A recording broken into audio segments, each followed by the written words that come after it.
by any means necessary. Welcome to Escaping the Echo Chamber. Happy African History Month.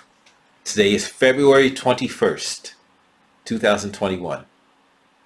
On this day in 1965, Malcolm X was assassinated.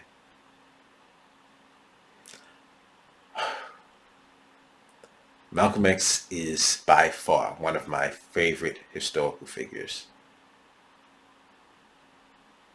There's been times in my life that his example, his life story, the things he went through have personally inspired me, personally strengthened me. And it's amazing that there's certain things that he did, like before I even really knew about him, before I studied him, before I read his book, his autobiography, before I saw the movie, there were things that, like, there were parallels, and it's like, wow, that's amazing. That's like, I'm really like that. Like I said, it strengthens me, inspires me.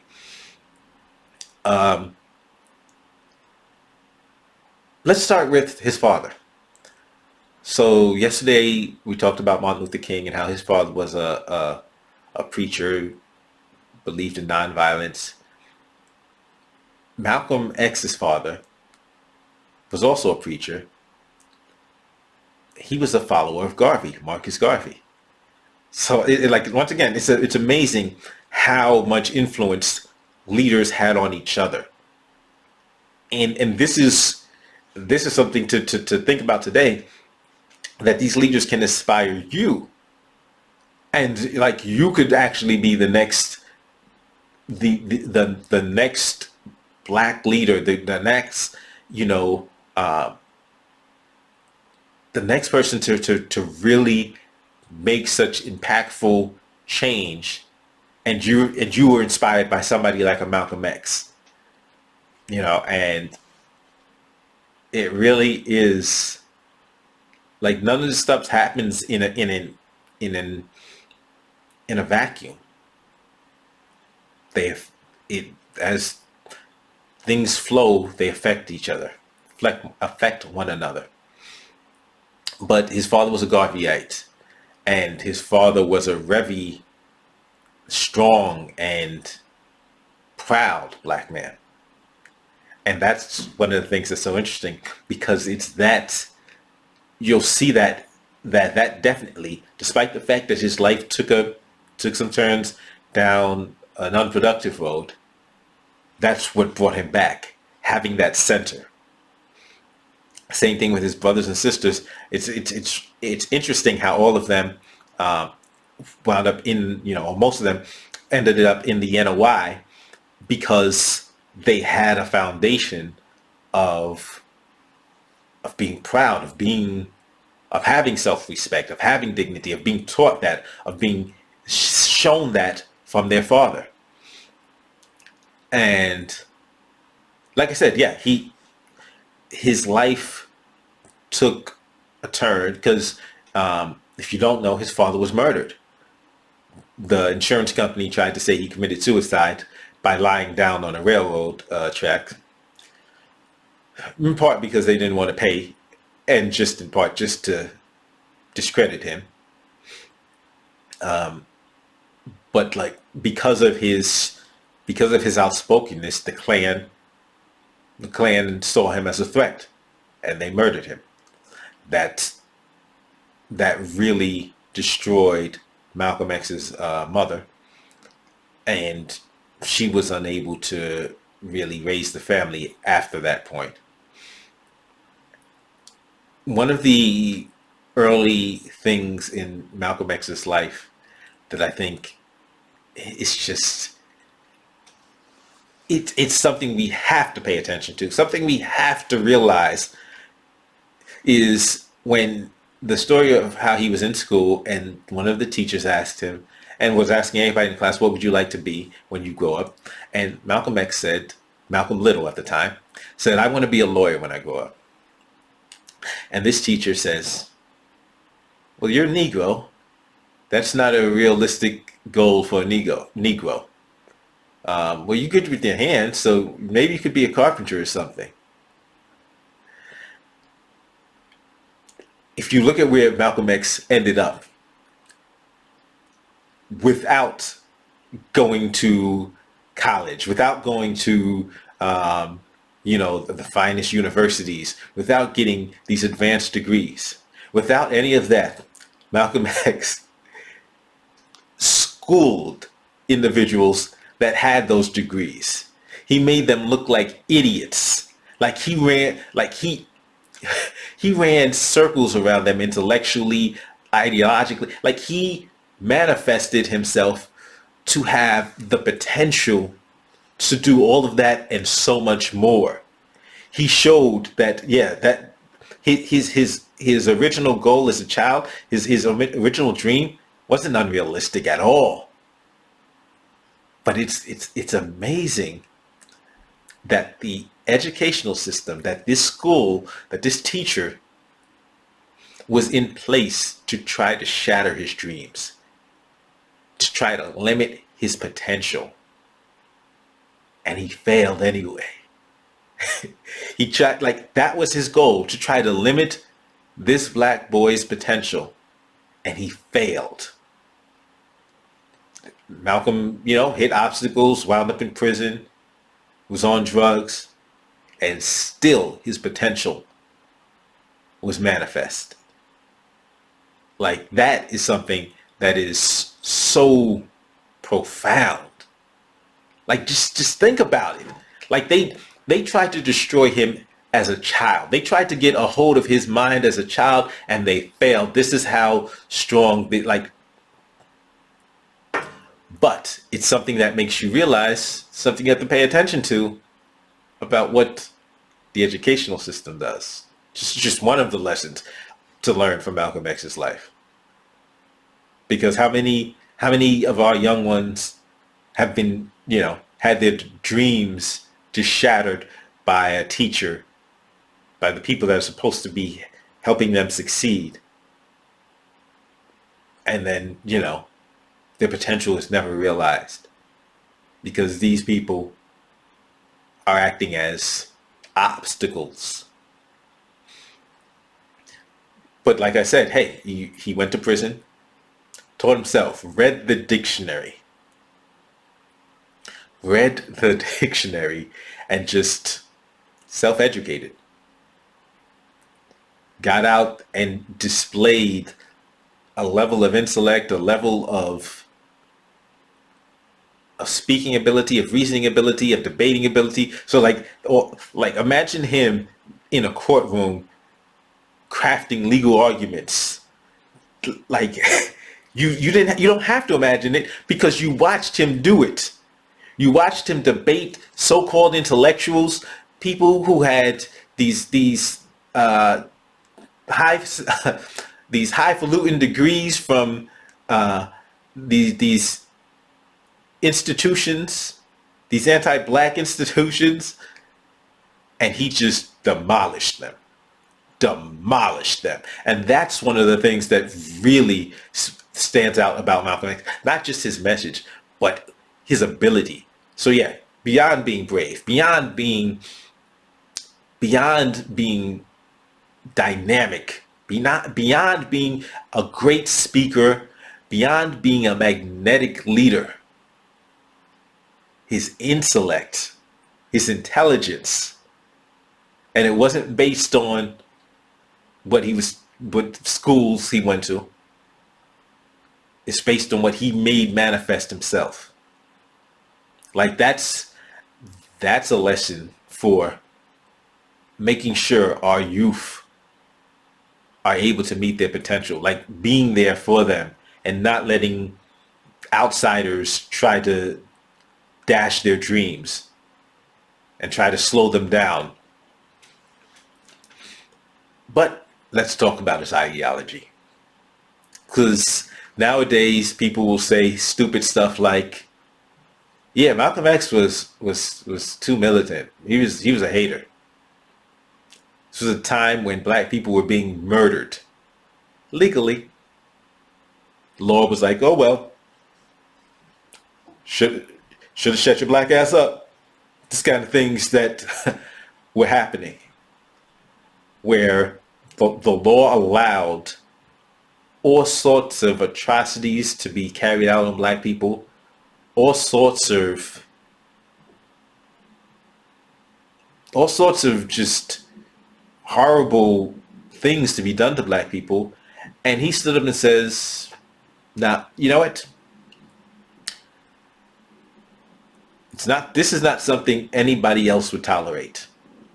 So it's not something we should tolerate." Self-defense. Like, you see that picture right there? Yep. If somebody is going to try to kill me, I am well within my rights. And it is a wise thing for me to protect my life and fight back. But people call that violence and ignored the fact that violence was being done to black people. But that's what scared. That didn't just scare. It frightened, the establishment, the powers that be. They were just scared to death because they did not want that ideology. They did not want that level of awareness in the black community. They didn't want black people saying, "Yeah, wait a minute. If you try to, first rule of nature is self-preservation. If you attempt to kill me, if you attempt to hurt me, I will defend myself. Point blank, period. I don't care what your law says. Your law pales in comparison to the law of the laws of nature. And I will defend myself." They couldn't, that type of thinking was something they couldn't stomach. It's even now as you have unarmed black people being killed by police. They don't want that kind of thinking. They don't want that kind of thinking to take hold. And that's why there's no Malcolm X Day. It's just one of the reasons. But you see, this is a man, like I said, who started in, their schools, but taught himself outside of their schools.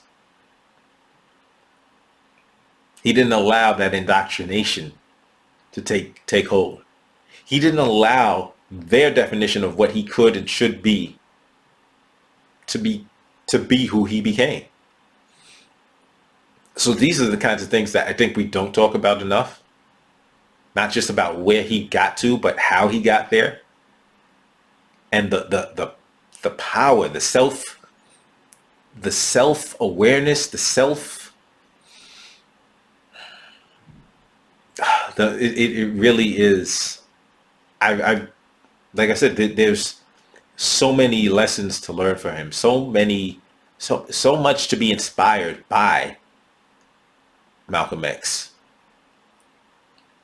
And of course, he had things to say about people like Martin Luther King Jr. But we'll talk more about that soon. But it is really interesting that he accomplished so much, despite the fact that they didn't want him to. And this is after him going to prison, after him hitting rock bottom, him still just that foundation coming back and him rebuilding himself and being rebuilt into something even better and stronger. And I had to change it from just rebuilding himself because you can't discount the impact that the NOI had on him. So this was the Nation of Islam, an organization that helped reinforce in black people a sense of pride. You do not have to be ashamed to be black. And you shouldn't be. The effect it had on him to help him become who he was. Because it didn't just make him. This is who he was as a core, and who this society, who a racist society, had beaten him down to become. But he was able to beat that. And that's what I'm saying. Like, if we look around today, it's easy to look at, young brothers out there, young sisters out there who've been beaten down by society, and just to say, oh yeah, see, they're lost. And when I say it's easy, I'm not just saying it's easy for you. I'm saying it's easy for all of us. And being aware of history, this is what we need to do. This is the stuff we need to remember so that we don't fall into these traps of just discarding young people that have potential, but they're fighting a system that hates them and wants them to be. We want you to be successful just as long as you stay in your place. Just as long as you work with your hands and you're not trying to be you're not trying to be too uppity, then we want you to be successful. Yeah, we want you to be a successful employee. That's it. We want you to work with your hands. Leave the thinking to us. This is why, we have to learn from history, not just talk about it, like apply it in our lives, seeing how it's playing out right now in our lives around us, and see how we can change how we're doing things that we should already be hip to. So like I said, seeing young people who've lost their way, who are being beaten down by society, and realizing, nah, these young brothers and sisters, they have potential. And the system may say they don't have potential, and all they can do is be manual labor. But the system knows. That's why the system is trying to lie to them. And that's why we have to be there for these young brothers and sisters and make sure we don't let them believe the lie. Yeah, there's so much. I could talk about Malcolm for days. But I want to leave it with his famous saying and realize that means so much. Those words. By any means necessary. Do we really understand what that means? Or do we really believe? Are we really willing to fight for the uplifting of our communities, for the repairing of our communities, for for our communities to thrive? Are we really willing to make sure that is brought about by any means necessary? Are we? And people will say, oh, violence doesn't have to be violence. But are we willing to go the distance to sacrifice ourselves for our community? Or are we just concerned with self-interest? Are we willing to put ourselves on the line to help these young brothers and sisters out here that are temporarily lost? Temporarily. Because they're not. Stop throwing them away. Are we really willing to do whatever it takes to bring them up? These are things we got to ask ourselves and things we have to look in the mirror about. As always, don't forget to like, share, subscribe, give me the thumbs up, comment below. What are your favorite thoughts about Malcolm? What specifically about Malcolm inspires you? Put that down in the comments. Thank you for checking out this episode of Escaping the Echo Chamber, and I'll see you next time.